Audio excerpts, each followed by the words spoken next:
front of me is Emporia Smart Mark Point 5, and today I would like to show you how you can switch on or off location.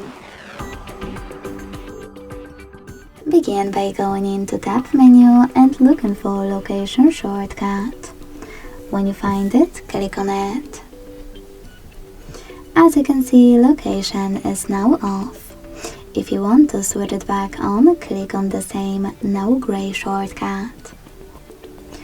You can also go into Devices Settings and scroll down to click on Location section.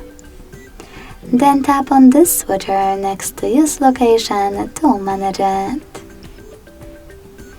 Thanks so much for watching. If you enjoyed this video, leave a like, comment and subscribe. Bye!